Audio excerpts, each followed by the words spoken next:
Down with the trumpet, Trump, down. Down with the trumpet, Trump, down. Down with the lunatic, down.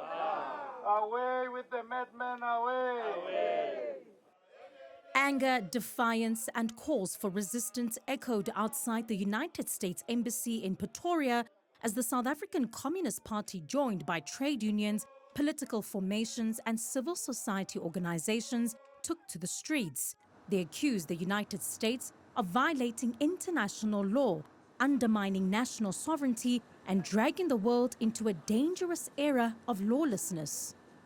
Every country now is not free because this violation of international law and the incapacity of the United Nations Security Council and the United Nations system to reverse this thing, for instance, to take back President Maduro back to his country.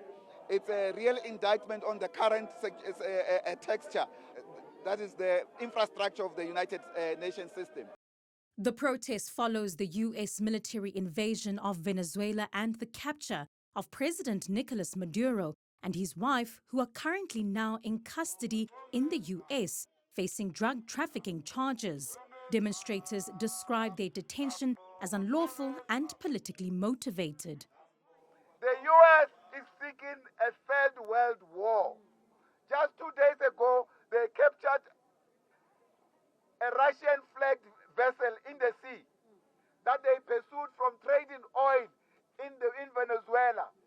Properly, according to international trade system, they violate every other agreement in the world. It is this madness of the men in the White House that is shocking all of us.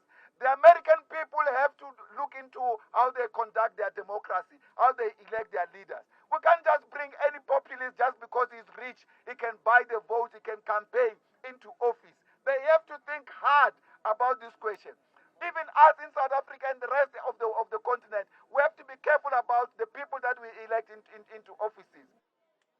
Solidarity groups warn that Venezuela is only the latest target in what they see as a long history of U.S. intervention in the global south. Yesterday, it was Libya. It was Afghanistan. It was Iraq. Today, it's Venezuela.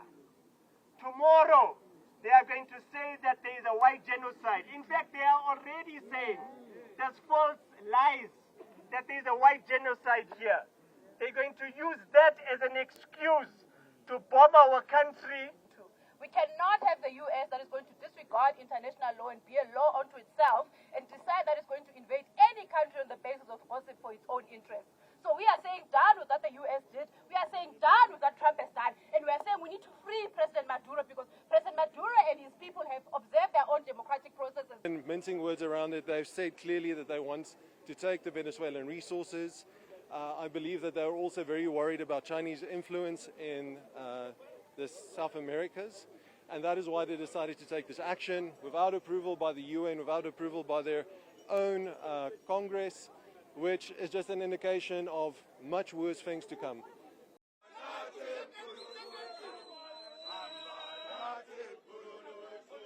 Marching around the U.S. Embassy, protesters say this action goes beyond Venezuela.